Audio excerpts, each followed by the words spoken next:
2002 रे school pass out करी सीएचएससी 2004 रे ग्रेजुएशन उत्कल यूनिवर्सिटी 2007 रे से लॉ कंप्लीट करचंती 2015 रे एवं 2017 पंचायत एवं एनएससी निर्वाचन रे मध्य से कैंपेन करथिले as star campaigner Biju Janata Dal पई एवं 2010 रु मध्य बिजु जनता दल पई से स्टार कैंपेनर भाବରେ कार्य करि आसीचंती।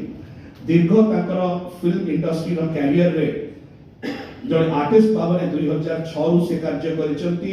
ओडिया बेंगली एवं हिंदी सिनेमा रे मध्य ताकर विशेष अवदान रहिछि। ओडिया एवं बेंगली फिल्म इंडस्ट्री रे लीड एक्ट्रेस भाବରେ 20 रु अधिक फिल्म से काम करिसंती एवं 8 रु अधिक टीवी सीरियल्स रे मध्य से काम करिसंती, वर्क करिसंती, कंट्रीब्यूट करिसंती एवं टीवी रियलिटी शोज मानेकर मध्य से जज भाବରେ से ताकर अवदान देइचंती।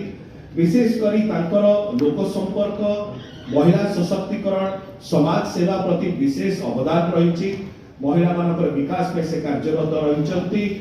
आमर नारी सशक्तिकरण पय से विशेष आदृत एवं एही समय माननीय मुख्यमंत्री दलर सभापति श्री नवीन पटनायक महोदय को तरफ दलर सांगठनिक संपादक श्री प्रणव प्रकाश दास महोदय को तरफ आमे जीना मैडम को स्वागत करूछु, अभिनंदन करूछु, दल तरफ को वेलकम करूछु।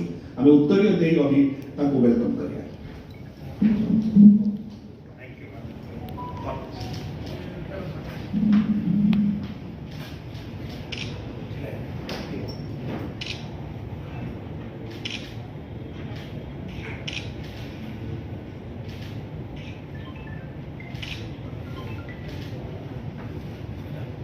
धन्यवाद। मैं अनुरोध करी श्रीमती जीना सामल महोदया को से ताकर वक्तव्य रखे। समस्त को मोर प्रणाम। धन्यवाद देवी सस्मित सार को, प्रियव्रत सार को, माननीय मुख्यमंत्री आम समस्त प्रिय नेता श्री नवीन पटनायक सार।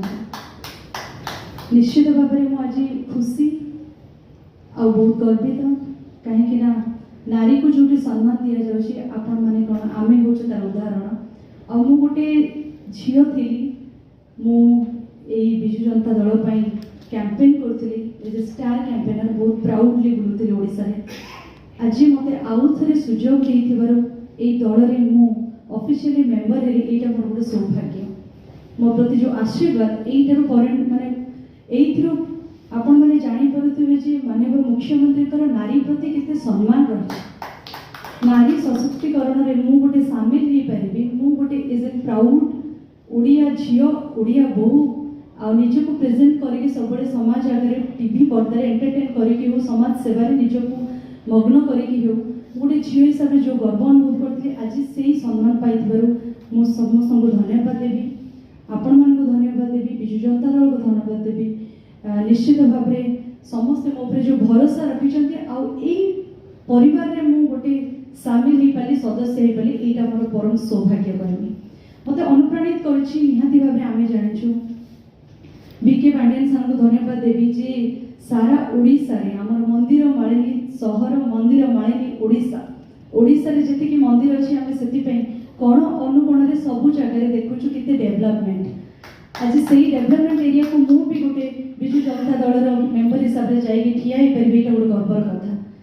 निहाती भाव में 2036 मसीह जो विकसित ओडिशा सेटा केवल संभव हो पार माननीय मुख्यमंत्री को कहीं बिजु जनता दल सब लीड करी आसी। बिजु जनता दल सब आपण मैंने भरोसा रखी आसी। माननीय मुख्यमंत्री को आपण मैंने सब सहयोग करी आसी और से मु अनुप्राणित होईछि।